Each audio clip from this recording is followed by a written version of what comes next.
ആ സാറേ എത്തി. സുഖം തന്നെ. അതിൻ്റെ ഇടയിൽ പനി വന്നു പോയി. പിന്നെ അതിലങ്ങ് പനിയായി. പിന്നെ ഞാനൊരു 2 ഷോപ്പ് നോക്കിയിട്ടുണ്ട്. അപ്പോൾ ഒന്നും അങ്ങ് ശരിയായി വരുന്നില്ല സാറേ. വരും, സമയമായിട്ടുണ്ടാവില്ല.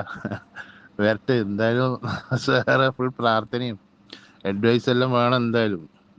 ഏതായാലും നമ്മള് വെള്ളത്തിലിറങ്ങിയില്ലേ, ഇനി നമ്മൾ കുളിച്ചിട്ട് മീൻ പിടിച്ചിട്ട് കുളിച്ച് നല്ല വൃത്തിയായിട്ടേ കയറുന്നുള്ളൂ സാറേ. സാറെ ക്ലാസ് നമുക്ക് ഇഷ്ടം പോലെ പ്രാധാന്യം ചെയ്തിട്ടുണ്ട്. അത് മനസ്സിലാക്കേണ്ട ആൾ മനസ്സിലാക്കും, മനസ്സിലാക്കാത്ത ആൾ മനസ്സിലാക്കണ്ട. അത്രേ എനിക്ക് പറയാനുള്ളൂ. നല്ലതായ വരുള്ളൂ സാറേ, ഒരു സംശയമില്ല.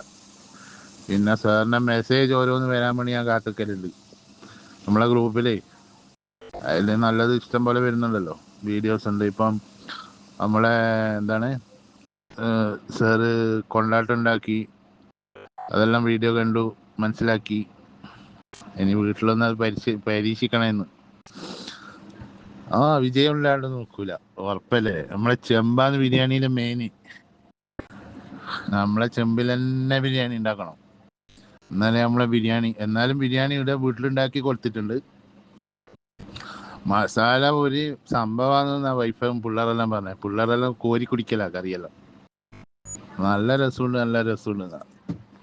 അതെല്ലാം കേൾക്കുമ്പോൾ തന്നെ നമുക്ക് തന്നെ ഒരു ഇതായില്ലേ. അങ്ങനെയല്ലാണ് സാറേ. എന്തായാലും അടിപൊളിയായിട്ട് വരട്ടെ. നിക്ക് പോകാൻ പറ്റേ. സബ്സ്ക്രൈബ് ചെയ്ത് ബെൽ ബട്ടൺ അടിക്കണം.